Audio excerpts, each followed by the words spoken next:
Yo. Education warehouse. The education warehouse. I thought it was the term. No, the. But yes, education warehouse is right. Do you know how to put that? He should know how to read the because it's I know a sight the. word. I know the. That's easy. Yeah, I know the. Nobody knows the education warehouse.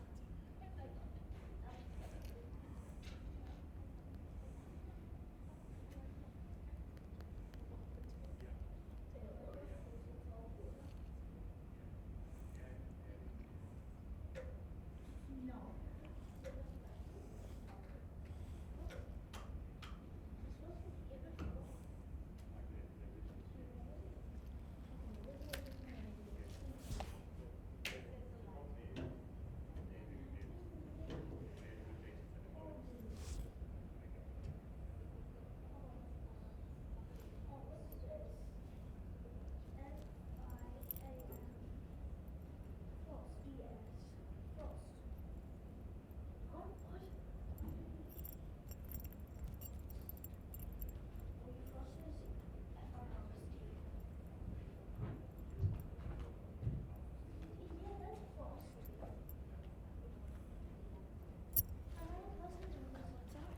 Hmm?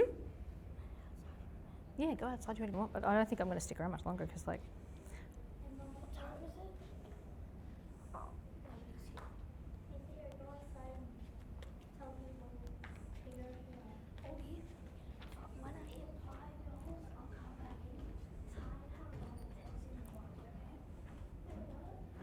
Time how long I'm going for, okay? oh, sorry.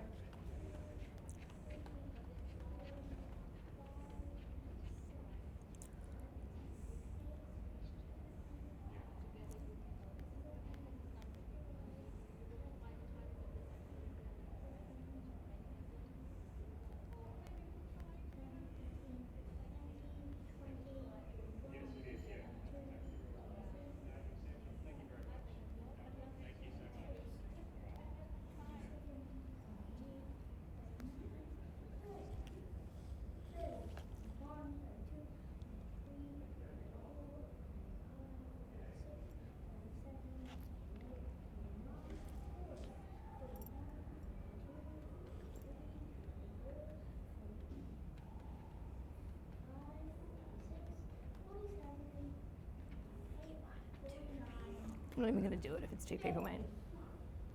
You don't want to watch me, my presentation. Some other people. Oh, for real? I don't think so. They were just like, when's the last talk on? I think that they're going to watch, but Don't think so, mate. I wonder why they were planning on opening up the whole thing. Like 50 seconds. Dude, Augie. I didn't hit one thumb that whole time. I didn't even hit one. So let me redo that. 1, 2,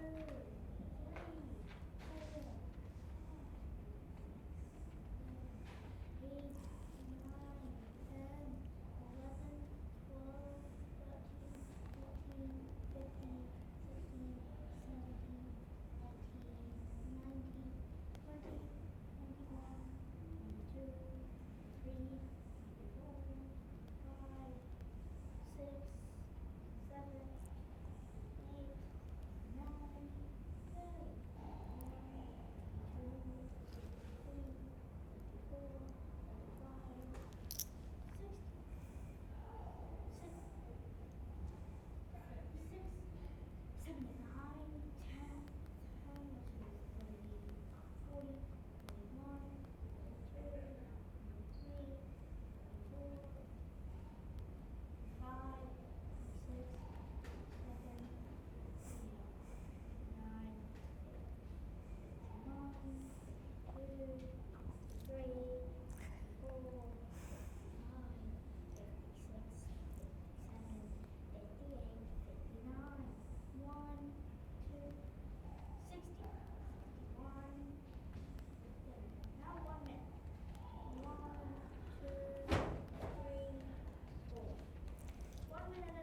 I'm not going to start up until if anyone doesn't show up, then I'll just.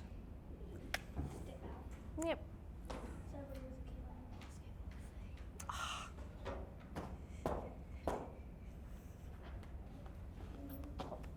basketball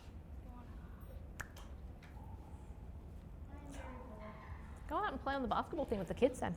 Yeah, I'll be a kid on that. Yeah, take your stuff with you though. Join it. Yeah. Keep chips in. What would be the keep chips? Put Jim in your pocket. Yeah. I should just take the chips out. Yeah, take the chips out. Don't do it. Hi. I think there's only you. Place? I think there's only one person. Really? Yes. Oh my goodness. That's okay. My children have even gotten bored and left. Oh They're leaving. I was thinking I would watch the recording, but I was like, no, I'll come. It's so much better in person. Yeah, and I don't I know. was thinking that. I don't know. Like, I'm not even going to do the recording. I don't think if no one comes, because there's not much point in really doing it.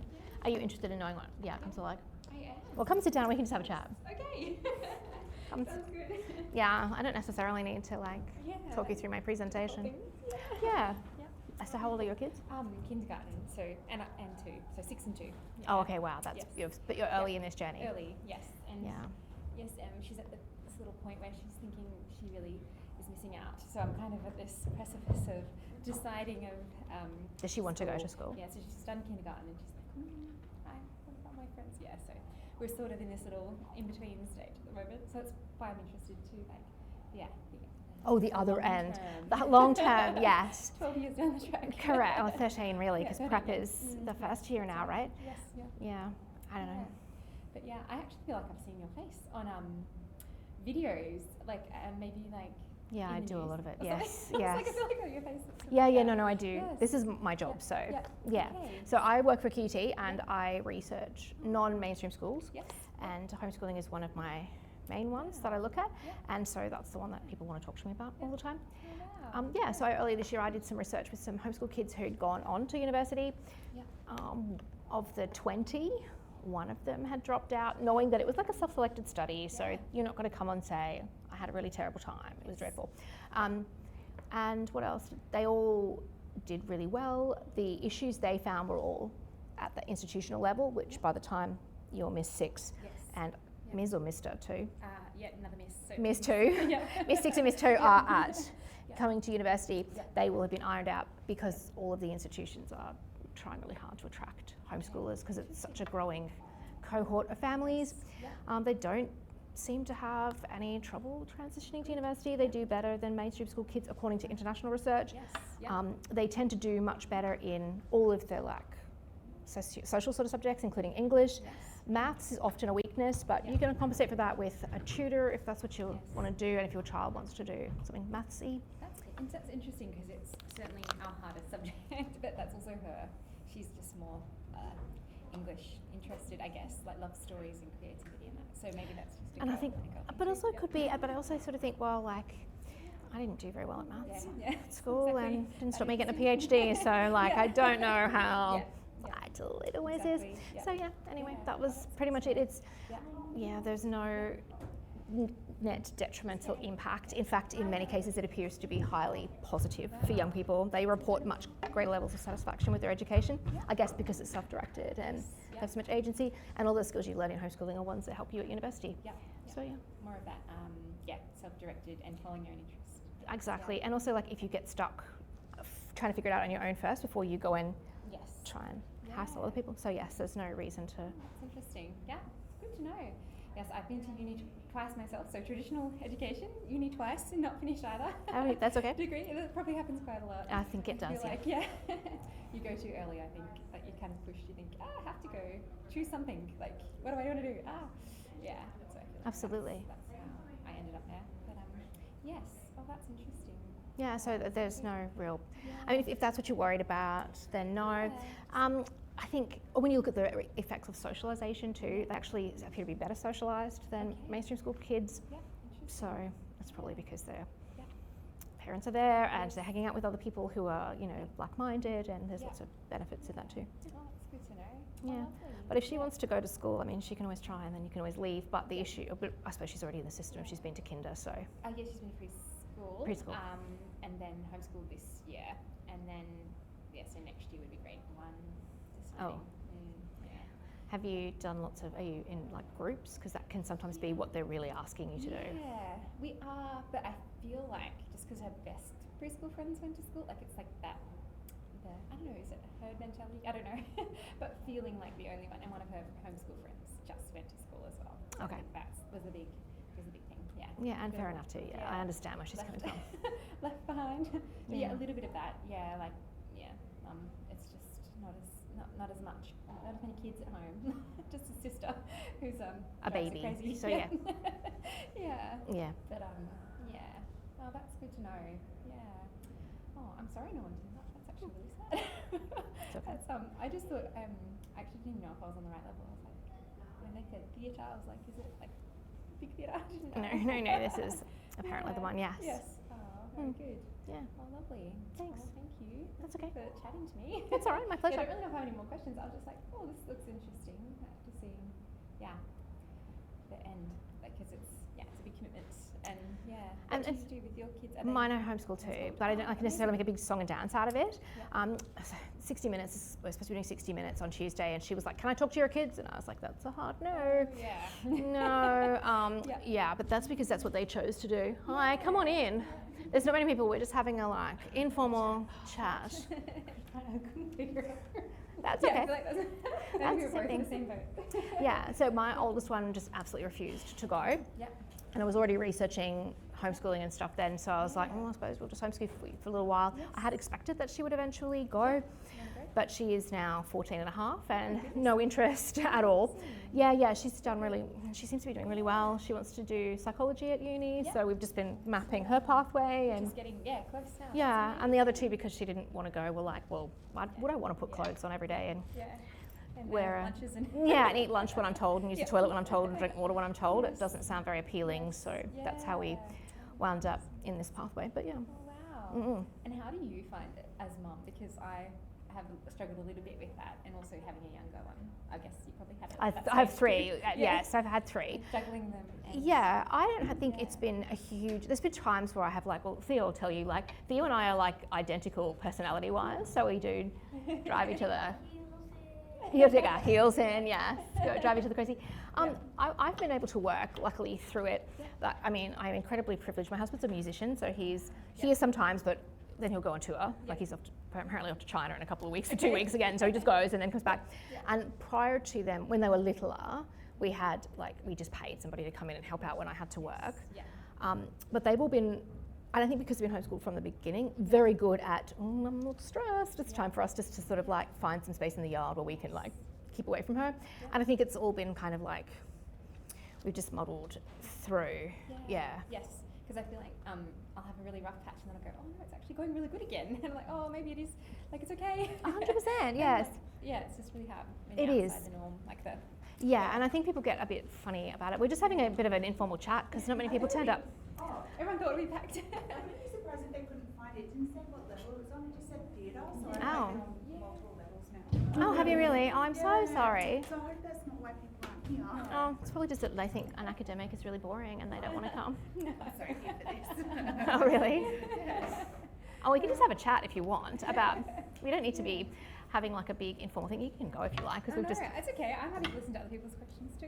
So No worries. I work for QUT. I'm a researcher in education as well as a former teacher, and I teach people who are going to be teachers for work. And Sorry, so you're a researcher in education? I work for the QUT for the Faculty of Education. So what does that entail, researching education? Well, it means that I'm an academic basically. I work for a university, and so I have done lots of different. I'm really interested in all the alternatives. So education choice is my like passion in life. I'm fascinated with why people make the choices. I would rather listen to you than I would talk it as well, because it's so much more interesting. And I'm interested in all sorts of alternatives to mainstream school. So homeschooling is what I'm best known for, but I just came back from New York. I was so lucky QUT flew me there to do some research with democratic schools. So I've been looking at those. It's so cool. We're writing a book about them. Is that like sorry to interrupt, the free to learn school, like Peter Gray's? Yeah, Peter Gray. Yep, absolutely. Yes. So I got to meet Pat Ferenga, which I am so giddy about. It was like the best thing ever. So I'm like, ooh, so exciting, and it was so exciting. And so I do that sort of stuff. I just finished doing some research with a special assistance school, which is like the opposite of those sorts of schools. This one's a really strict direct instruction school. But it was so interesting just to talk to parents about how they'd wound up on this, what is to me, opposite journey, but they had all the same sort of needs and experiences in school that homeschool parents have. And many of them had tried homeschooling for a little while, and they needed to go back to work. And it was really interesting, so interesting talking to them. So that's what I do, as well as teaching people who are going to be teachers. Yes. Yeah. Nice. Yeah, and I have 3 of my own children, and 2 of them have decided that today was the day they'd like to come along and be part of it, but they're not really being very helpful. Sorry. And they're doing okay. They're doing okay. And my oldest one is at home with their dad. Yeah. So what I did earlier this year was QT also gave me some money to find out a little bit about how students transition to university. Last year with the big campaign against the government, what I was doing was really, really on the radar for my workplace, and they were super interested in what I was doing. So they were like, oh, maybe this is something that we need to know a bit more about. How can we attract them? So we've just opened up the Start QUT, which is like when you can start doing some uni subjects when you're in grade 11 for homeschooled students as well. So it's been really good from that perspective, because a lot of courses at QUT are ones that kids want to do. Like my daughter, for example, wants to do psychology. She wants to do it at QUT, so she can start early and get in, which is great. But I talked to students from all around the country who had transitioned from homeschooling to university. I interviewed 20 students. One of them had gone to distance ed for grade 12 to get an ATAR, so while I should have cut them out of the study, I didn't. So there were 19 who'd come from like an alternative pathway. All of them had gone through TAFE to get there, and they sort of topped up their TAFE score with some other little bits and bobs, so like regional and remote, or doing AMEBs for music, or any of these other kinds of things that you can do to get slightly better, but they didn't need it, because a Cert 4 is a 75, which gets you into pretty much everything. Yes, you don't even need to know. You don't need to do anything else except a Cert 4, really. So they don't need OP scores? No, the OPs are gone anyway. Oh, really? Yeah, we're all old now if we had OPs. It's now an ATAR. Now it's I don't know anything about high school and what sort of systems are used. So now what we do in Queensland in high school is we do, just like New South Wales, we have like the HSC or the VCE. They do 3 semesters of internal assessment in the school, and then they do a centralised exam in semester 4, so the last term-ish of grade 12. So homeschool kids don't have access to that? No, we don't. So we have to find an alternative pathway if we want to go to university. But around 42% of Australian young people go to university without an ATAR anyway. So it's a growing minority of people So who... it's not like it's really phasing out, because when I was going through it, it was everything. It is still everywhere at school. So if you go to a school, they will push you. Right? Right, and it didn't make any difference. And No one's ever asked my OP score in my entire life. no, and I got a crappy one, so no one's please don't ask me what my OP score was. I'm a bit embarrassed by how terrible I performed at school. So I think it doesn't really matter. And increasingly we've seen there are so many other pathways to get in. Universities are like TAFE, they're like private providers, they are a business selling a service, and the service is a credential, which is, to be a teacher or a physiotherapist or a psychologist or whatever it's going to be that you're interested in doing. So if you can find those alternative pathways, it's not difficult to get in.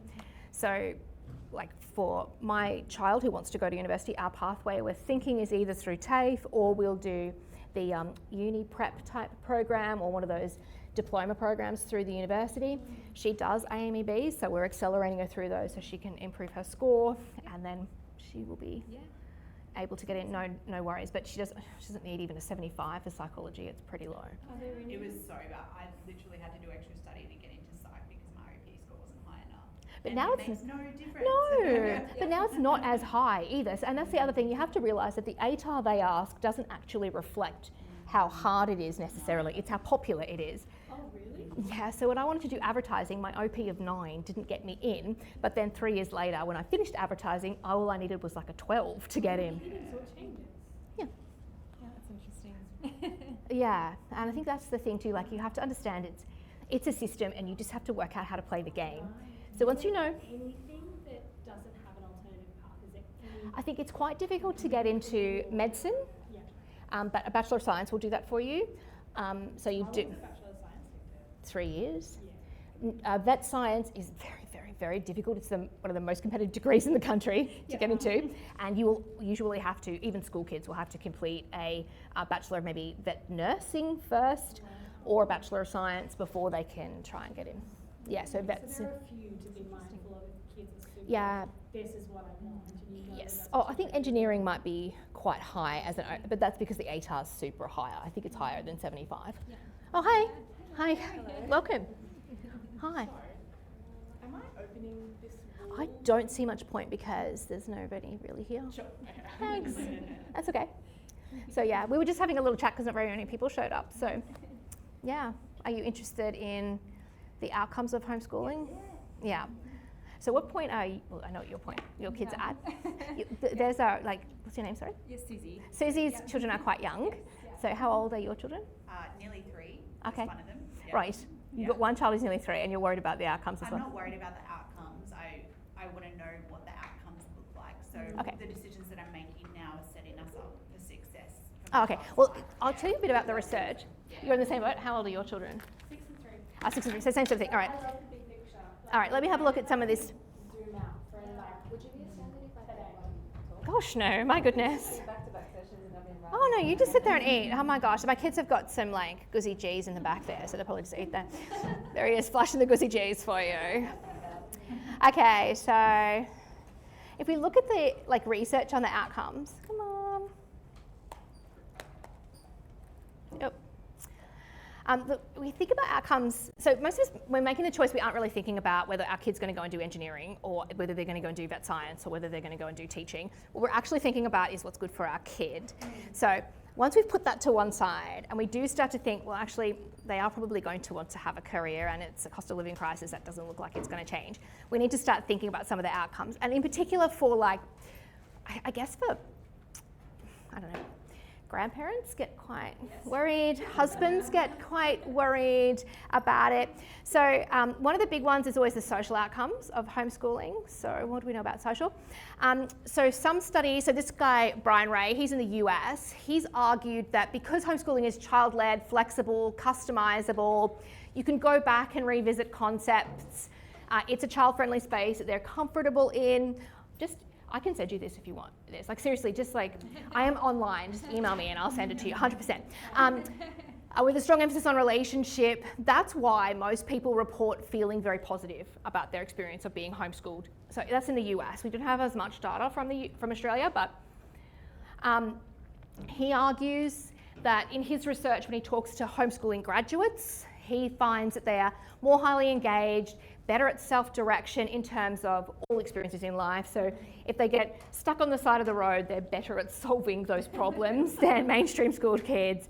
They have the capacity to transition into different environments and to learn in a manner that's self-directed and focused because they have had practice. It's the opposite of what everyone thinks that they're going to do. Oh, gosh, yes. And jolty and not know how to mesh and not know how to deal And have you met a homeschool kid? They're the opposite of that, right? It really depends on, I feel like I've met both.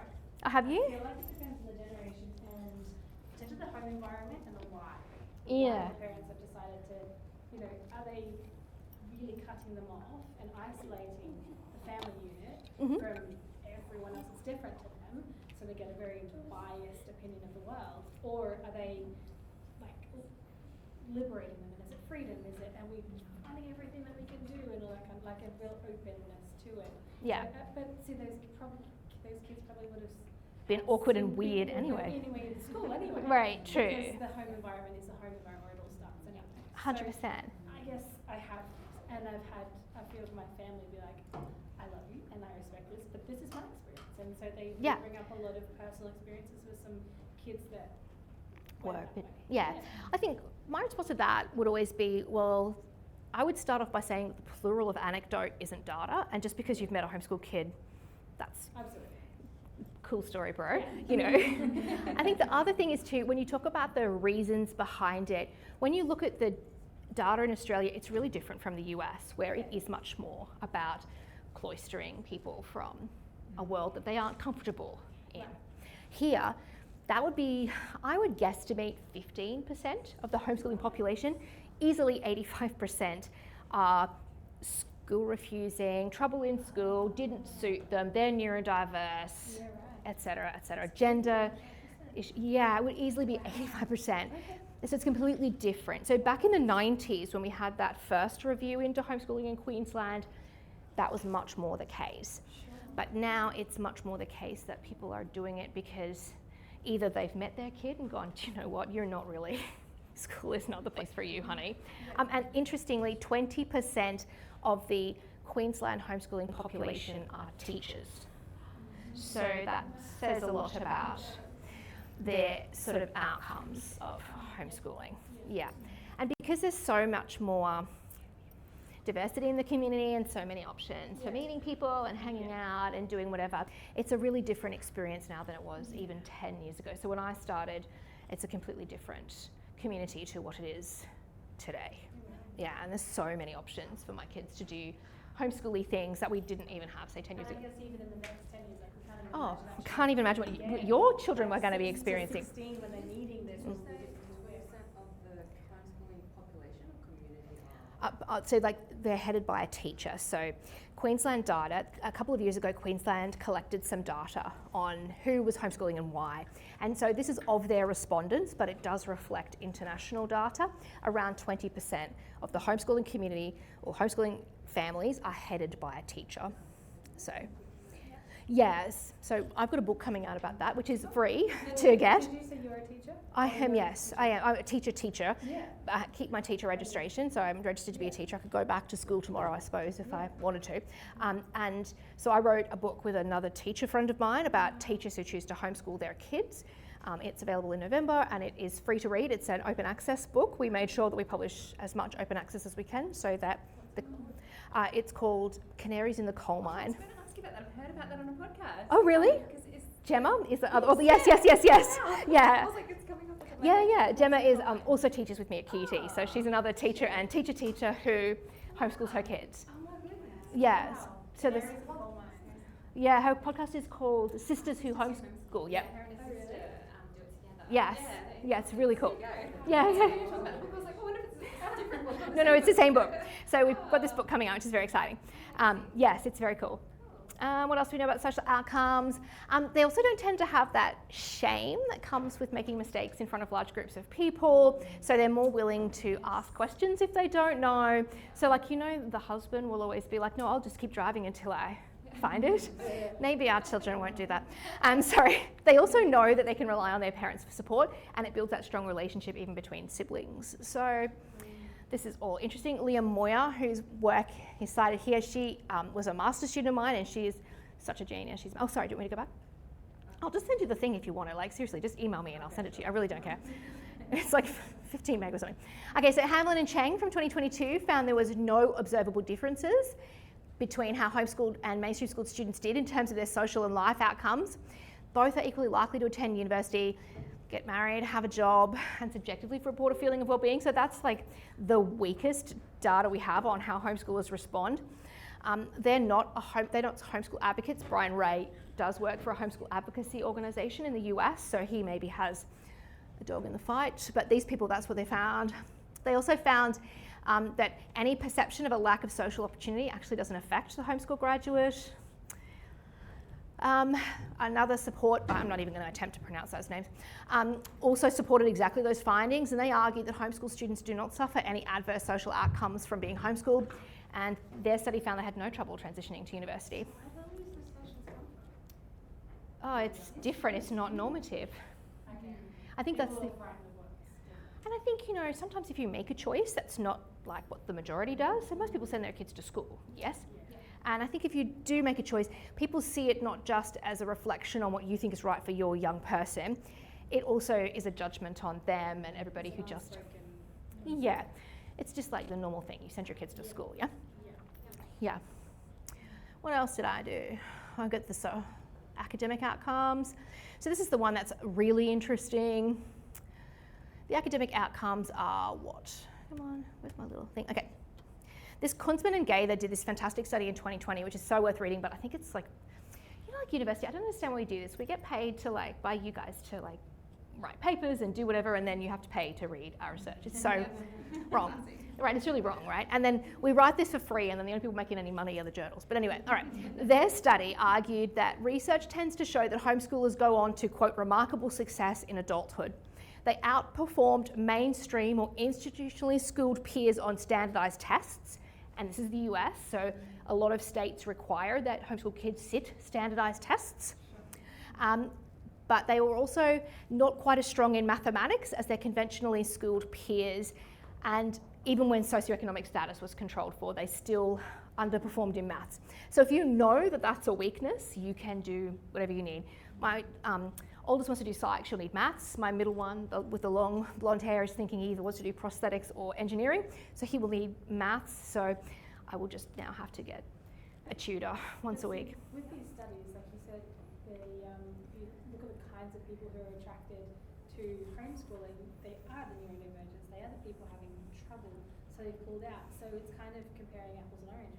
In many ways, yes, but this is, in the US, it's much more likely to be philosophical, your choice to homeschool. You don't want guns in school, or you don't want your kids vaccinated, or you don't want this, or you don't want that, or all the things that, you know what, American politics is hectic. I wouldn't want to go into it, and that's a big part of why people would choose homeschooling. But you know what I mean, like if you're all these yes, people coming out in Australia, 100%, yes. then you've taken the lower performers and you're comparing them against everyone who's stuck at the, Absolutely. you know, and of course there might be a bit of a difference in some areas. And all of it stuff. can be made up too. As an average. So, I mean, like, I didn't want to do maths when I was a kid, but if I've needed maths, well, I've had to learn it. Like, you know, I think we all, and again, the plural anecdote isn't data, but we all know instinctively that when we need something, we can learn it. And if we know how we learn and what works for us with learning, then we will figure it out in a way that works for us. We'll read books, or we'll watch YouTubes, or we'll do a course, or whatever it takes for us to learn what we need to know. And we also don't need to learn all the maths. This is specific maths that we need. We'll learn the thing that's Yeah. related to what we're trying to do. Correct, right? Yeah. Like, I still don't know why I had to learn compound interest. You know, the bank sorts that for me. I don't even know. All right, not very strong in maths. So Martin, Chang, and Levesque, they argued that the magnitude of difference, so the effect size between homeschoolers and institutionally schooled kids across all tests ranged from medium to large. They found a strong or very strong positive correlation between what they looked at, mainly structured homeschooling, because of the state they were in, that's what was required, and positive academic outcomes. So that's what they found. There are really positive academic outcomes from homeschooling. And when you think about it, if young mate is really into whatever they're really into, you can frame their learning around whatever young mate is really into, and then we make it passionate. We like those passions, and we find ways into maths, we find ways into English, we find ways into history and geography and science through that. And that's probably why they do so well. We don't really know why, but I think if you're really honest, I don't know if we really know how people learn, because everybody is unique and a special flower, and everybody learns in a different way. So there is no one way to learn. All right, what else have we got? Yep. So this is another Brian Ray study. He talked about a definite positive difference in achievement for homeschooled students compared to non-homeschooled students. He did a study of like a Cochrane review of papers that were peer reviewed on outcomes. There were 14 of them, and in 11 of them, a definite positive difference had been found for those homeschooled students when you were compared to the non-homeschooled. So I mean, like, it's pretty positive. So I did a little study earlier this year, and I talked to 20 homeschoolers who had transitioned. This is my research, yes. That talked to 20 homeschoolers who'd been to university. I was able to secure a small pot of funding from my institution to look at it. They're looking at attracting homeschooled students. So we've opened up the pathways to QUT for homeschoolers. Okay. So it was a descriptive case study of 20 students who were previously homeschooled. One was distance ed who'd gone on to university. They were accessed through Facebook groups that I knew around the country, so they were all around Australia. I allowed them to choose a pseudonym if they wanted, so that's what the little inverted commas are around some of the names, and some of them chose just to use their regular name. RJ had a lot to say. This RJ was actually unhappy about being homeschooled, but it seems that RJ was in a family that wasn't particularly supportive of their gender. So I think that no matter what had happened, RJ would not have been happy with their outcome. But the shortest was Charles, and he just went through it. Okay, so I did it between February 7 and February 20 earlier this year, and my ethics number was that, and I got it in December of the previous year. So what did I find? There were 6 main findings. Let me show you my pretty findings. Okay, these are my 6 main findings. All of them had to obviously use alternative strategies because they didn't have access to an ATAR, which is what you need to get into university now. That reflected extant research in Australia. Jackson, Moyer, and Moyer in English, that's us, is all research from Australia. The main pathways were Certificate 3 and 4, a bridging course, uni prep. There was one who'd done the SAT test, the standard aptitude test. Another one had done the standard tertiary admissions test, the STAT. And another one had used AMEBs, or music exams, to boost their score. But that was unnecessary because the young mate who used AMEBs had more than enough anyway. I think one of them may have had a rural and remote. Rural and remote boosts your ATAR as well. You get an extra point or 2, depending on how far away from civilization you are. They all found that homeschooling was identified as a benefit to them at university. So 18 of them argued that they found their transition was better because they'd been homeschooled. They were better at self-managing, which they identified as a different experience with them than their peers. So if any of us have been to university, you know how quiet university students, undergraduates in particular, are, hide in the corner, won't ask a question, won't engage, and freak out when it comes to do an exam and then crying to the tutor because it's too late. And so they talked a lot about that. One of the other things that they talked about, which also came up in the next theme of success, was my cousin is a mature age student. So she did the IB at school and hated it. So she got to the end of school and sort of didn't do anything. And she just sat an exam today. I was just talking to her before saying, good on you, Casey. She talks about how the undergraduates are they don't do any reading, they won't ask any questions. If you have to do a lab, they won't have done the preparatory work required. So they turn up, and if you're in a group with them, it takes you 10 times as long to explain what you've got to do. And the homeschoolers all talked like mature age students, really onto it, really sophisticated in their learning, really able to articulate clearly where they were going.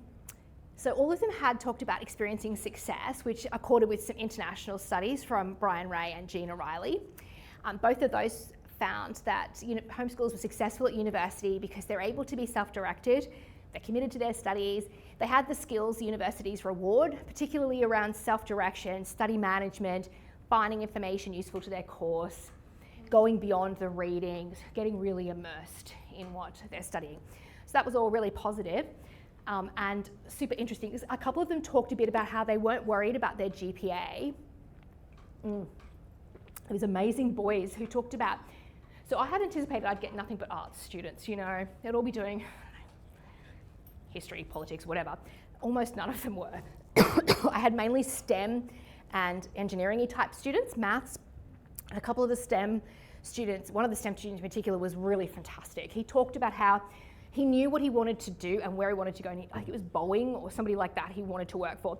So what he did was he started a podcast and he just interviewed people. And because he's a uni student and he's a poor uni student, nobody would say no. And so he kept getting these amazing internship opportunities, which led to more internship opportunities, which kept this podcast going, which created this really amazing environment that meant that he had done really well. And straight out of uni, he had worked for Boeing, which is where he wanted to go. No, I can't remember his podcast. It would be de-identifying to tell you anyway, which is unfortunate, but it was amazing. I was like, that's genius. So these kids, well, not even kids, they're adults now, had all thought of really alternative pathways. Right? Not just, I just need to get a good GPA to get a job. And he said his GPA was much lower than many of the other students, but he'd got the Boeing opportunity because he'd worked the networking and done all this social stuff that he was really good at, which is brilliant. I thought it was amazing. So that links into social capital, which was another one of my findings. So Leah, when she did her study, found that the students relied on extensive social capital through their parents' contacts to find their courses of study, determine a pathway, and enroll in their degree. So all of the findings, all the participants talked about that. 2 participants weren't terribly happy with their outcomes. One was felt she'd taken too long to find the course that she wanted to do because she didn't know anybody working in that industry. So she'd struggled a little bit finding her feet. Another one had graduated and hadn't got a job, same problem. She'd chosen a poor internship opportunity. You know, there's always that, like it's not really a prac, I don't know what they call it, like a placement type program in every degree now. And because she didn't know anybody in the industry, and it was journalism, she'd really struggled with finding a job. But I mean, I think anybody would have trouble finding a job in journalism these days. It's not that sort of world anymore. But otherwise, they'd all used their parents. So the STEM ones, if they wanted to do computer programming, had parents who were in that sort of line of work too. So they had worked at different companies and tried different types of programming, really worked on learning their programming language, and then went to uni knowing more than they needed to. So it was much easier for them, and they talked a lot about how vital that was, and to have that time and space before they went to uni to really try some things first and see if this was really where they wanted to go. And it may not be, so you try again before you've committed, 12 grand a year to uni. They were frustrated about their peers, and that tended to support some data. They were, because they're more likely to be successful than their mainstream school peers, I guess that was their frustration. They were really frustrated with lack of engagement. A lot of them talked about how, and one of them said, I thought I'd be the dumbest kid in the class, but I wasn't. I was actually the most engaged.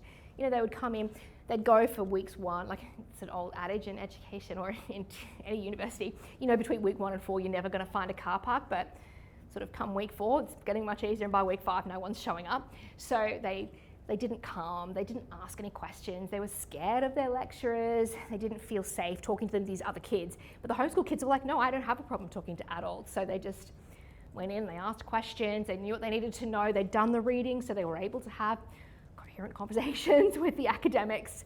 And they found it really frustrating in the sense that these other kids were kind of quite immature in how they were approaching it. They didn't want to stand out. It was this whole school thing all over again.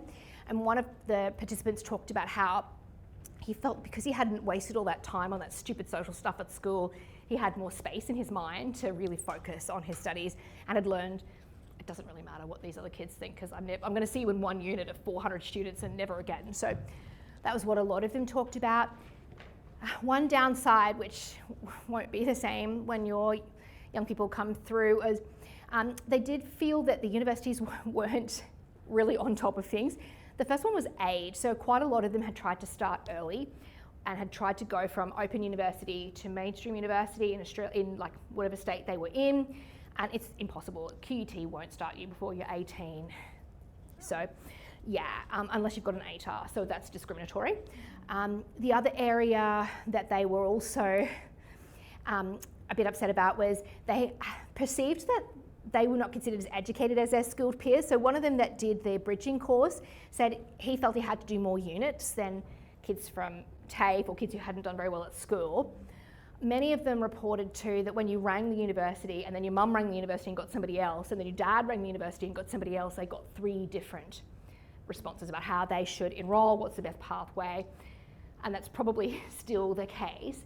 But as more and more young people move through, it's highly likely that's not going to be so common anymore. I think one of the biggest areas too is that when you look at the data, 42% of young people, and I just said this to some of you before, go to university without an ATAR. So this is a growing minority of young people, so it's not really going to be an issue going forward. So more and more and more young people come through without that ATAR. Quite a lot of the institutions won't. I know that's our rule. Well, I am trying to convince them that we should be taking them a bit earlier. They can do the start units, but then you have to be strategic about how you do those. So you get 2 units start for high-performing year 11s and 12s, and if you say that your child is a high-performing year 11 and 12, then they'll take you at your word. But if you pace it out strategically, that's 2 units you don't have to pay for. And all the universities offer these start programs because what they want you to do is turn up, feel comfortable, have 2 units with their name on it, and then you'll stay, right? Like it's an old marketing trick to do that. So all the universities offer these early start programs. And in all cases, if you are smart and that's the institution you want to go to, it doesn't really matter. As long as they pass, they will be guaranteed entry once they turn 18 and they've got the basic ATAR that is needed. So they're not units part of the degree? Yeah, they can be, yes. Yeah, so usually like the psychology ones are the ones I'm aware of because we've been looking at it. It's like psychology, introduction to psychology, and then like introduction to social something or other is the other one, I think. So that makes your bill at the end Slightly cheaper, 2 units cheaper, correct. There you go. Yeah, so it's worth thinking about from that perspective. Yeah. Yeah, so everyone should always look at those start units. Yeah. And they're only granted access to those if you... Oh, if you're a high performing student, which most universities will take parents at their word about that. But if you've got a Cert 3 or, yeah, any music or anything really can be used as evidence of that.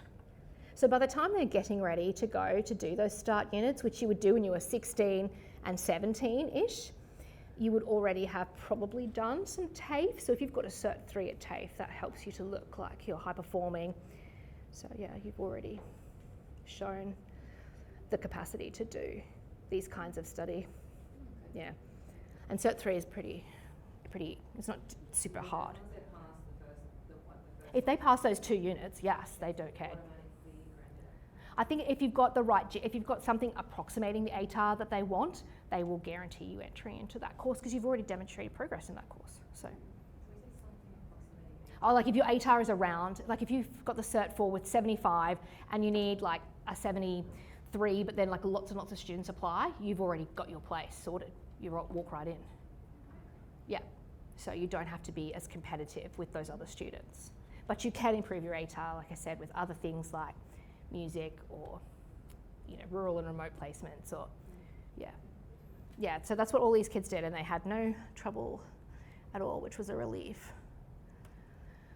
And what else have I got? Oh, this is my students. So Dan had done all of his high school years as a homeschooler. He took a diploma of business, wound up in engineering. And so you can see too how the pathway doesn't really make any difference to getting in. If you can get in, I think a lot of students do the diploma of business because it's cheaper than doing some of the others. He had finished his degree, he didn't change, he'd worked as an engineer. Rosie did school till year 2, then she was homeschooled, she tried school again and then went back to homeschool to the end. She was doing an adult tertiary prep course. She was going to enroll in a Bachelor of Science at the end, and if you do those adult tertiary prep courses, they're like most of the first year of a degree as well, so that's the other pathway. You do this other preparation and you can, I don't know if that's the bridging course. If you do the bridging course, it's the first year of uni done, so you just walk straight into the degree you want. This Lawrence, he was in South Australia. He was homeschooled for the whole time. He did uni prep, did a dual Bachelor of Information Systems, Bachelor of Criminology. He dropped criminology though because he didn't like it and was now working in IT. Charles was in both across Queensland and New South Wales. He was homeschooled the whole time. He did uni prep after a diploma in IT. He was in his first year of Bachelor of Computer Science. Rebecca was 20, she'd been homeschooled her whole life. She did the STAT pathway, so the Special Tertiary Admissions Test. She'd finished her Bachelor of Arts. Chloe was, she was amazing. She'd been homeschooled on and off from grade 2 and she must have been like some kind of genius because she'd done this Johns Hopkins Medical School honours course in trigonometry and chemistry as well as the SAT, and at 17 had finished a Bachelor of Biomedical Sciences. So she was clearly, she was pretty clever kid. Who else have I got? I had this RJ, had been homeschooled their whole life. They did a Cert 3 in Infotech and then a Cert 4 in Information Technology and Development, then did a Bachelor of Arts, had completed their degree. Mikey started in year 5 and then went to TAFE at 17, and that's when they'd stopped their registration but had been homeschooled most of their lives. They'd done uni prep, obviously, plus some TAFE. They were in their second year of their Bachelor of Arts Philosophy Linguistics. Tiana had tried open universities at 14 and had started homeschooling in year 5. She'd gone through a diploma of early childhood education and care and some units of adult tertiary prep and was in her third year of her Bachelor of Education. So how funny, like she's homeschooled and she wants to be a teacher. Amy was in South Australia. She'd been homeschooled from year 5 to the end. She'd done Cert 3s and Cert 4s, had a Bachelor of Physiotherapy, was now in her honours year, and had started a Bachelor of Sports Medicine, but she had changed to physiotherapy. I think she'd upgraded that way. Peter, he was my one who dropped out. He finished early in his degree. He got the diploma, the early exit. He'd started in a Bachelor of Arts, Linguistics and Classical Languages, but it wasn't really what he wanted to do. And to get into that, he'd done a Cert 3 in game design, and then some Open University units of Japanese. So there's lots of like crazy pathways, like so many pathways is what I think is so interesting about when you map how they did it. Noah was my one distance ed. He'd gone to distance ed school and got an ATAR. He'd done a Bachelor of Medical Engineering, a Bachelor of Computer Science, and was in his second year. Nicholas was also amazing. He'd been homeschooled his whole time. He had the STAT test and AMEB, so he got grade 8 piano, but because he'd done so well in his STAT, didn't actually need grade 8 piano. He'd done a dual degree, Bachelor of Business, Bachelor of Mathematics, and he had an honours degree in Economics and a Master's in Public Policy, so he was they were really impressive young people. He had changed at one point though to a Business and Mathematics dual degree, so while he'd started in the honours pathway in Economics, he hadn't finished that, but he'd finished and was working at QT. Gabrielle was in Tasmania. She'd used a Cert 3 in aged care and some work experience to get into her Bachelor of Nursing, and she'd finished and was working as a nurse. Shiloh had used a Cert 3 in a bridging course to do a Bachelor of Maritime Engineering and Naval Architecture and was working in the field. Eleanor was Cert 4 in Accounting and Bookkeeping. Again, that business degree is a bit cheaper. She had done a Bachelor of Media and Communication and had finished.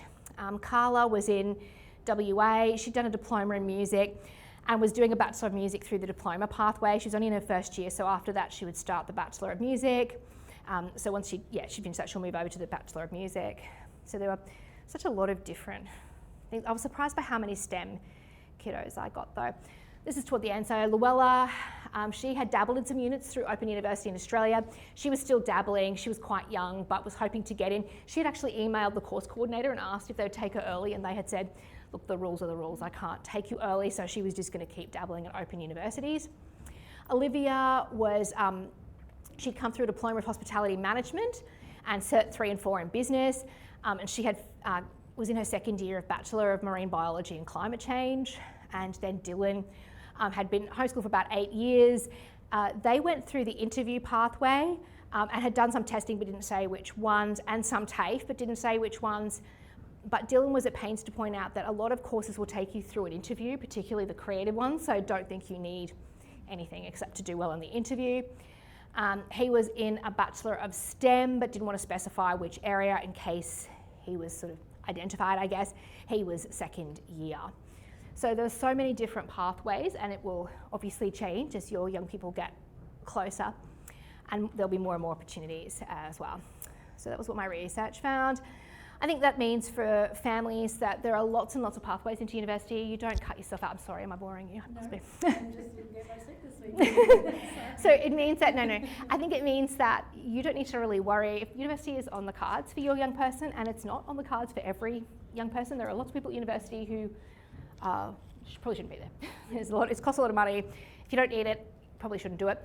But if the university is on the cards for you, then there is nothing stopping you just because you've taken a homeschool pathway.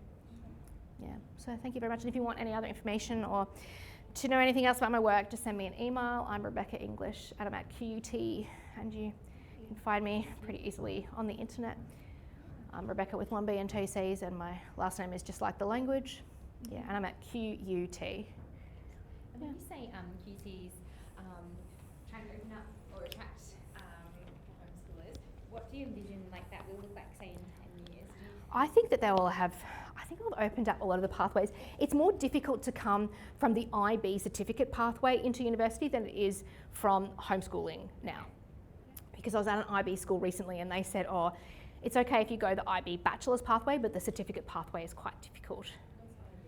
Oh, that's the International Baccalaureate. So when you think about what curriculum looks like in schools, there's like the Australian curriculum, what happens, and then there are what we call recognised alternatives. And at the moment, the only recognised alternatives are the Steiner Education Australia curriculum and the International Baccalaureate. So some schools offer this International Baccalaureate program. It's internationally recognised. It's very hard. It's a very hard course to do. It's easiest to get in as a homeschooler Then to do it through the certificate pathway is less difficult because it's much more career focused and professional.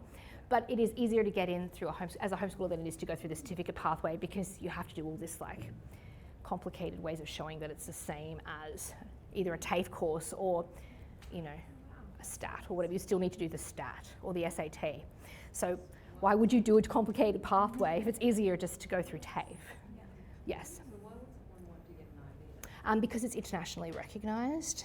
And if you don't want to go to university, the career pathway at IB can help with the, I guess, professional recognition, I suppose, in certain fields. So yeah, I think that's why.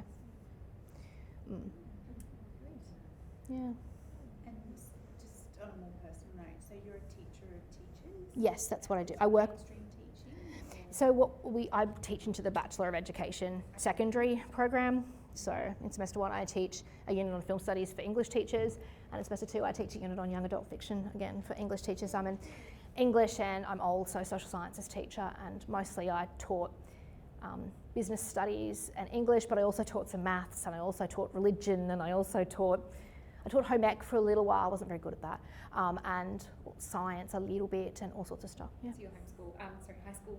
I'm a high school trained. Yeah, that's what I did. Yeah, but I didn't start off being a teacher. I have an advertising degree as well. Yeah. And then you're teaching or working at the university and homeschooling. How do I align that? Yeah. I'm part-time, which is wonderful. My institution's just really supportive. I've been really lucky and really blessed with just having amazing bosses, to be honest with you. And got to say, I feel very supported at QUT. I think, you know, when you choose an institution, the feel of the place makes a really huge difference. So, like I have a degree from QUT, I have 2 from QUT, I've got 1 from Griffith, 1 from UQ, and yeah, you just collect them, don't you, as an academic? Well, yeah, and you have to have a PhD as well, so that sort of does accelerate you a little bit. And so I feel like QUT really suits my personality. We do a lot of work with first in families, so if you're the first kid in your family to go to university, we have lots of programs and support for that. And It's great that that's recognised, because that was huge. Like hearing the outcomes of like the frustration of the homeschoolers with the non-homeschool kids. It's like I was that kid who was like I have to be here because my parents said. I didn't get into the course I wanted to get into, so I became very unengaged very quickly. I was still trying, but I didn't have the skills to get the high scores yet because I didn't know how to study, and have just recently learned I might be a little bit ADHD, which I've never understood till this week. Okay. So it's like even learning how to learn in that structure. It's like, oh, no wonder I was like going really hard but not getting the marks that I felt like I that's it, pedaling so fast, but just not getting anywhere. just Yeah. didn't have the right techniques. Yeah, absolutely. Did any of them mention, because this is something I struggle with, but did any of them mention that they found what they wanted to do more easily? Because Yes, they did. So they said that because they could see what their parents were doing. So the IT ones generally were already attracted and interested in that. So what they would do is try a few different options for IT, and that's how they found their sort of pathway. So that was interesting. Some of them, I mean, the teaching and nursing is like everyone knows about teaching and nursing. That's kind of a bit more mainstreamy. But some of them did do some quite, like Bachelor of Criminology. Like I wouldn't have known that when I was 16 and finishing school. Yeah. Because there's a lot of pressure when you're at school. You learn so much, such a broad range, that you don't focus on your interests You really. don't even know what you're interested You don't know in. exactly. Well, no, 100%, right. I mean, we all, I'm sure, made stupid choices at the end of grade 12. I enrolled in a public relations degree because I thought that Absolutely Fabulous looked hilarious, and that looked like a bit of fluff that would be fun to do for a job. But I don't drink and I don't smoke, so I would have been dreadful in PR. So Yeah, and I did tourism because I'm like, I want to go on holidays. 100%, right? Yes. And this is accounting, and I was like, oh no. Yeah, because there is accounting in the tourism degree. The first Yes, introduction to accounting and introduction to economics. Yes. How to do so many degrees? So I did this. I started in PR. Actually, I did not. I have to upgrade because my OP wasn't good enough to get into PR, which was super competitive because everyone had seen Edwina and wanted to do public relations. And then I started PR and I didn't really like it. I then changed with a friend. We were like, let's just change to advertising. So I then changed over to advertising and finished that degree. I didn't lose any time with that. It was the same Bachelor of Business. I loved advertising, really interested in why people make the choices that they make. It's like the thing that gets me out of bed in the morning. I'm fascinated by, I'm more interested to talk to you about what you've done. And then I got to the end of that and knew I was not going to be any good. And I said to my mother, I don't drink, I don't smoke, I don't do cocaine. I would be terrible in advertising. And Mum said, well, I tell you what, why don't you do another year and do teaching, which was a 1-year course at the time. So I then did that. So I then have a postgraduate diploma in education. And then I was teaching for a while, and then I thought, oh, I don't want to do this forever. I taught in a really, really, really tough school, and just all of these things kept happening, and I thought, I can't keep doing this. It's just, like, it's killing me. I just wanted to save these young people, and I couldn't save them from themselves, mostly from their parents, sometimes from some of the other teachers. And so I then did a master's degree. I wrote a master's thesis about school choice, and then enrolled in a PhD, and now, yeah, my PhD is like 12 years old now. I've had it for ages. So yeah. Yeah, but like I do love to learn, and I'm fascinated by why people make the choices that they make in their lives, and education is a really interesting one. And homeschooling is the ultimate choice, because for most homeschooling families, it's not a choice. It's something that they feel they don't have any choice but to make, for a start. And secondly, it's like a total abdication of the market, right? You know, like you choose a private school, you choose a state school, choose an alternative school, choose a special assistance school, whatever. You've still made a choice in a mainstream market. But homeschooling says, I don't want any part of that market. I'm stepping out altogether. So it's really interesting. So yeah. Did you feel you had to de-school when you had your own kids? Like, because I feel like I've been doing that a bit this year, because it's, everyone else is going and you feel so different. Yes, and you feel like, oh, should I? Am I making the right choice? Like, did you feel like you did that with your kids, or were you ready? I already knew a fair bit of stuff, because I'd been researching for a little while before my first one arrived. Yeah. And I think too, like, my husband and I are pretty, if there's a well-worn pathway, we will choose the opposite one. And he's a musician, so that's sort of never had a real job. So that's part of it. But I also think I knew as a kid that I thought school was a mess. Like, and that was way back in the 90s, right? And as a kid, I grew up in like Durack in Inala, and went to a posh elite private school. So I was already like primed to see the problems in the system. And when I became a teacher, what I really wanted to do was make it better for other young people. And that's part of the reason why you're attracted to teaching in tough schools.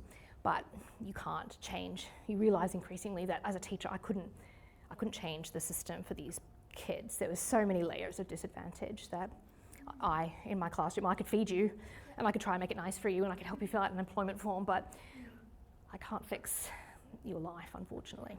Yeah. So that's, yeah. Yeah. I'm not a Debbie Downer. Alternative school kids in your line of work and what you've been doing? Definitely. So I just spent a couple of days in 2 alternative schools. I went to Humanitas High School recently, and I also went to the sort of the primary school which started first, which was Pine Community School. But I also went a couple of months ago, before I went to the US, I went to Sydney, and I went to Currumbina and Kinmar primary schools, and I have to go back in a couple of, like next month, back to Sydney for a day and look at this place called Community Exchange. It's a democratic, Indigenous only sort of early years setting for disadvantaged kids out in Mount Druitt, which I'm really excited about seeing. But yeah. Have you noticed much difference between the way the kids are in alternative schooling as opposed to kids who have been in high school? No, they're all kind of, I think it depends what alternative school you mean. So sort of, well, Steiner and Montessori are really, so I'm on the board of Montessori Education Australia as well. Like, that's also part of my job. I do a lot of stuff. So I was a bit late getting here because I had to do my Montessori meeting this morning. Montessori is a specific approach to learning and education that very much is child-led.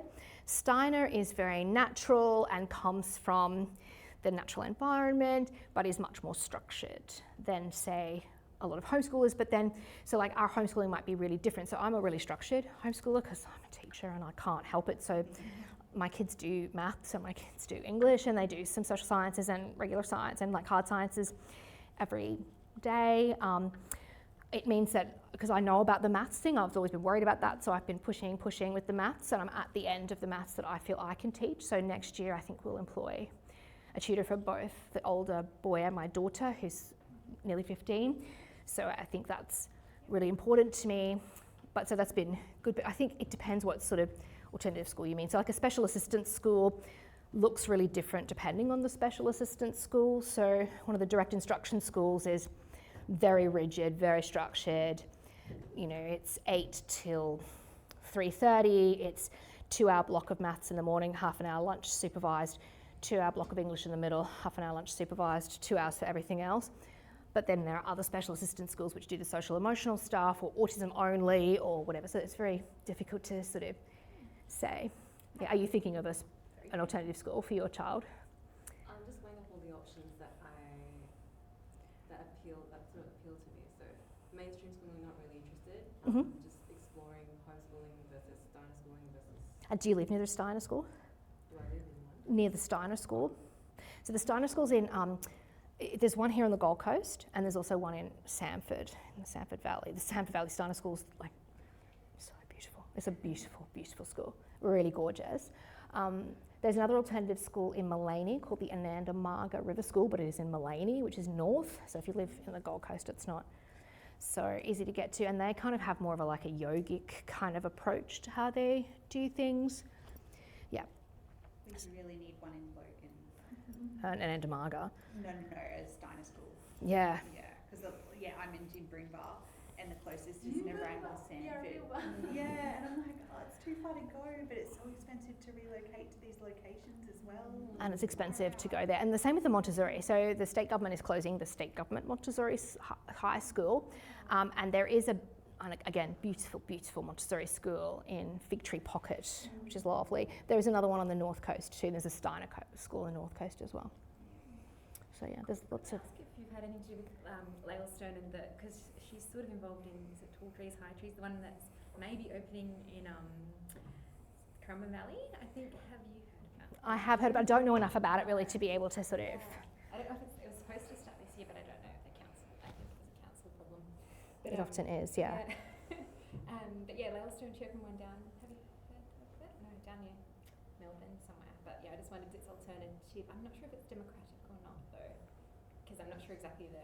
So usually when I think about democratic schools, I kind of mean the ones that like associate together as like democratic schools. Okay, Yeah, so there's like a group of them that all sort of have been around since the mid to late 60s, early 70s, into the 80s, and yeah, they've been around a really long time. Yeah, so yeah. Yes, because be interesting to know if that ever opens up. Yeah, you could just email them and ask. Yes, yeah, probably. Good old council. Yes. It's always the council, isn't it? Yeah. What time is everyone packing up? Is it 3?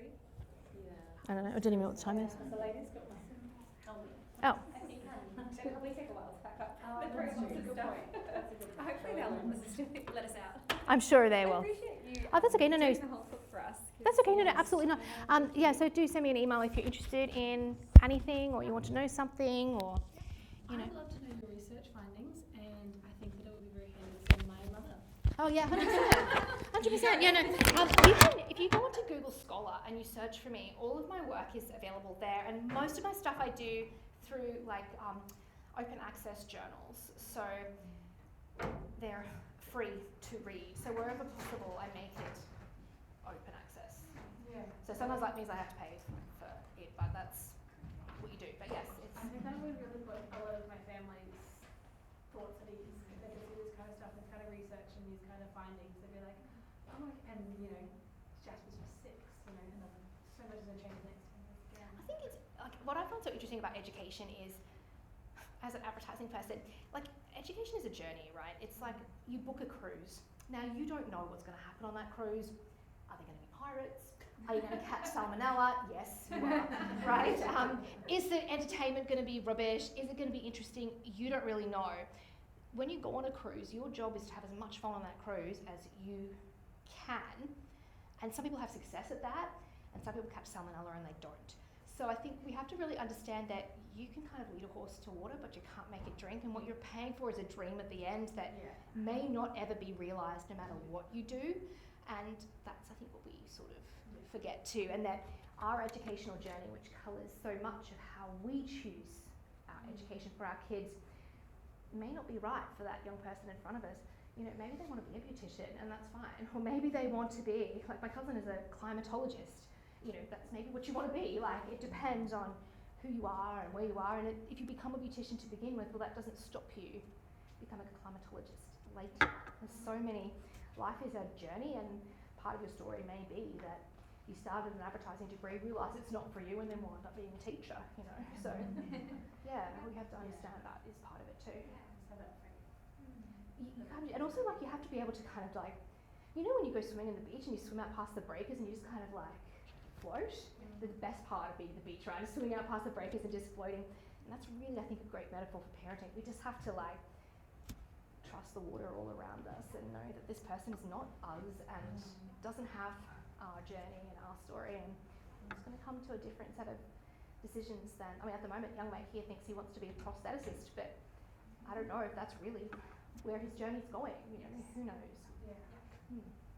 So, Or a mechanical engineer, that's the second option. or maybe a mechanical engineer, right? We're only quite tall here, so Yeah, very good. yeah, but maybe not, you know. Yeah. Who knows where Yes. they're going to wind up. Yeah. Sometimes until you do start the degree or whatever, you Don't even know, know. right? Yeah. Yeah. And like how much changed for all of us from Yeah. when we were 16 to now, right?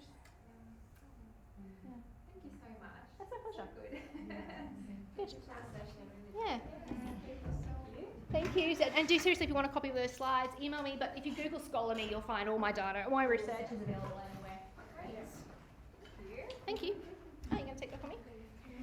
Oh, thank you. And they say that sugar is dead. Where's my other child? There's a small one. I actually go, I sometimes do. I had a mums and bumps group at Birkdale, so I used to drive from Jinboomba to Birkdale.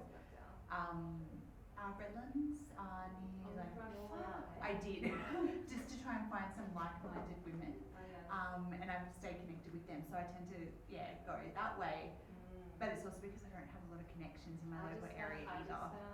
Last week I just found a homeschool group hanging out at Alexander Clark Park in Leavenworth. That is so beautiful. And I they just meet up- started to go there recently. And they meet up on Thursdays during the school term. Amazing. So Amazing. How old is your kid, child? How old? He's nearly 3. 3. Yeah. So cute. Yeah, how about yours? I have 3 and 5 years old. 4 Yeah. years old and 2. They're a little too. And yours is nearly 3 she as was well. in December. Yeah, November for my little boy, Oh. end of November. Yeah, I only have Fridays off, so that's one of my challenges because I'm working at the moment. So yeah, I really like the idea of the village hub, but they don't operate on Fridays because I'd love to take my little guy there. Have you ever been to Yarriba Community Center? No, I haven't. they are fantastic. Yeah. I really, really highly recommend it. Okay. Did they have something Yeah. on Fridays there that you normally take your kids to?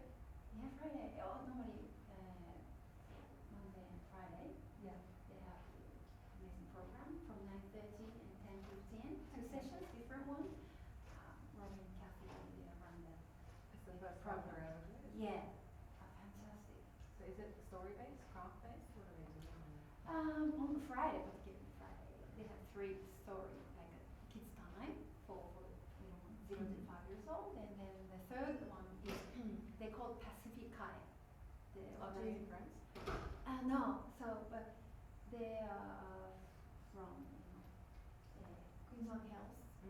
So the name Pacific Kai, they are representing the island, Samoa, or all the islands, Tonga. They do story time, including crafting, and they always provide food as well. So good. Yeah, so I'm not. I'm from Japan, but not from Ireland. But anyone can attend, and so I wanna check it out. Yeah, can I? We should Can we exchange exchange? Yeah, I'd love So that. close to each Whereabouts other and are our kids you? are similar age. I live in Alice, so it's in Calmavale. Yeah. But now that I found my group in Leavenworth on Thursdays, I think I'll be taking her there. Yeah, it's a great idea. And I'm about to start a new role 3 days a week, and I'm just thinking, like, maybe I could change my days because everything's on Thursdays now. Maybe I could change my days so I can come to stuff like that. Yeah, what you're talking about it. So many What's your things. number? Listen, mine's 0421 0421 716 0421 716 663. 663. That's a new pronunciation. What's your DANNI. Yeah, I'd